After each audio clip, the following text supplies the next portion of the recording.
Vad gjorde ni mer då? Vad gjorde vi? Det kommer jag inte ihåg. Jag var på cracken hela tiden.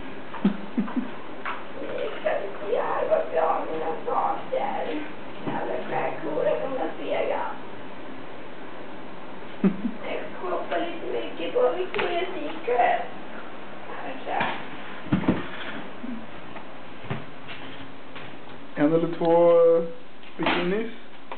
Vad sa du? Hur många bikinis?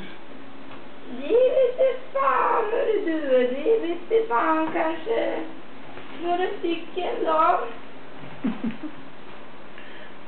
En special made for me from France.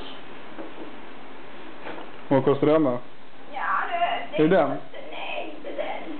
Här har vi den. Den kostade 5 000 kronor. Ja. En liten tygbikini?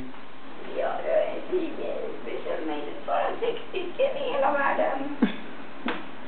Och du har en? Ja. Och så har du de här söta små leksakerna.